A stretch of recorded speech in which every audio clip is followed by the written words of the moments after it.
வணக்கம் நண்பர்களே. இந்த ஆம்பிளிஃபையரை பொறுத்தளவுக்கு 5.2 ஆம்பிளிஃபையரு.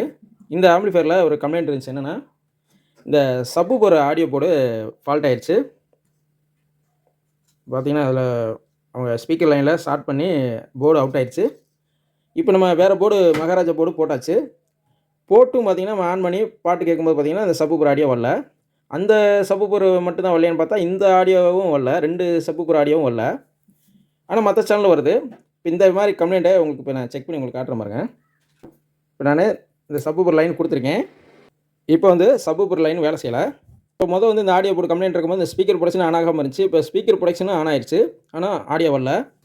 இப்போ நான் என்ன செய்கிறேன்னா, பாட்டு பாடிக்கிட்டு இருக்கும்போதே இந்த சப்வூஃபர் ஆடியோ போர்டு இந்த போர்டு தான். அந்த ஆடியோ போர்டில் நான் ஸ்பீக்கர் லைனில் டைரெக்டாக ஸ்பீக்கர் லைனை வச்சு காட்டுறேன்.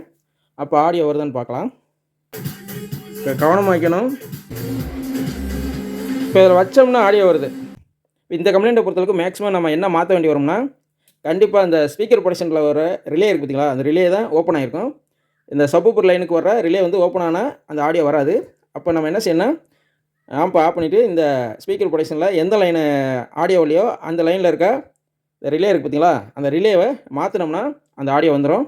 இந்த ரிலேயை பொறுத்தளவுக்கு நம்ம கவனமாக மாற்றணும். ஏன்னா சில ஸ்பீக்கர் ப்ரொடக்ஷனில் 12 வோல்ட்டில் வேலை செய்கிற மாதிரி ஸ்பீக்கர் ப்ரொடக்ஷன் இருக்கும். அந்த மாதிரி ஸ்பீக்கர் ப்ரொடக்ஷனில் நம்ம 12 வோல்ட்டு ரிலே தான் மாற்றணும்.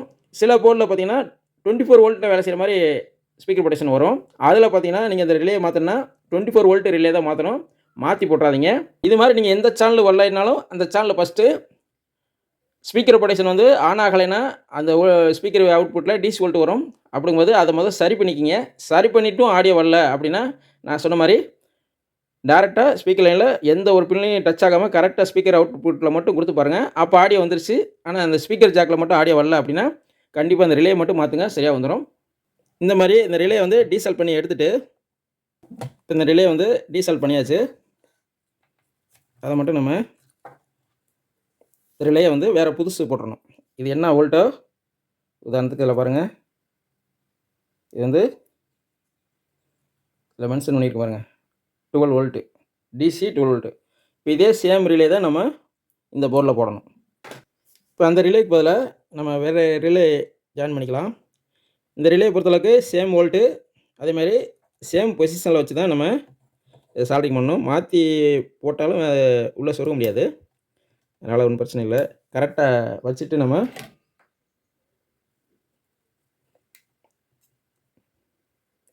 சால்டிங் பண்ணிக்கணும். சால்டிங் பண்ணியாச்சு. சால்டிங் பண்ணிவிட்டு மறக்காமல் இந்த பேஸ்ட் இருந்துச்சுன்னா அதை வந்து நம்ம எடுத்துடணும். இந்த பேஸ்ட்டே கூட சில நேரத்தில் ஷார்ட் ஆகும், அதாவது பார்சியல் ஷார்ட் ஆகும். பழைய வீடியோவில் கூட ஒரு வீடியோவில் நான் சொல்லியிருப்பேன். பேஸ்ட்டு நல்லா சுரண்டி விட்டு இந்த மாதிரி தின்னரை போட்டு க்ளீன் பண்ணிடுங்க. மாற்றிட்டு மறக்காமல் ஃபஸ்ட்டு வந்து எந்தெந்த வயரை இதில் எடுத்தோமோ அதே மாதிரி கொடுத்துடணும். மாற்றி கொடுத்துடக்கூடாது. அதாவது இதுலேயே மென்ஷன் பண்ணியிருப்பாங்க இன்னு அவுட்டுன்னு. இன்னுங்கிறது இந்த போர்ட்லேருந்து வர்ற லைனை கொடுக்கணும். அவுட்டுங்கிறது இந்த ஸ்பீக்கர் ஜாக் கொடுப்போம்ல அந்த லைனை தான் அவுட்டில் கொடுக்கணும். அதை மட்டும் ஞாபகம் வச்சுக்கோங்க. இப்போ நான் சால்ட்ரிங் பண்ணிட்டு திரும்ப வரேன். அந்தந்த வயரை கரெக்டாக அதில் சால்ட்ரிங் பண்ணிவிட்டு திரும்பி இந்த தின்னர் வச்சு தொடச்சிருங்க. தொடச்சிட்டு உள்ளே எப்பவும் போல் உள்ளே ஃபிட் பண்ணிவிட்டு ஆன் பண்ணுங்கள், ஆடியோ வந்துடும். இப்போ நம்ம ரிலே அதேமாதிரி அந்த ஆடியோ போர்டு எல்லாம் மாற்றிட்டோம். இப்போ எல்லாம் கரெக்டாக இருக்குது. ப்ளே பண்ணுறேன்.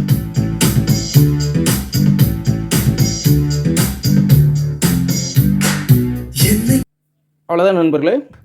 இந்த வீடியோ உங்களுக்கு ரொம்ப யூஸ்ஃபுல்லாக இருக்குன்னு நினைக்கிறேன். இருந்துச்சுன்னா ஒரு லைக் பண்ணுங்கள். மீண்டும் இது மாதிரி ஒரு நல்ல வீடியோவில் சந்திப்போம். நன்றி, வணக்கம்.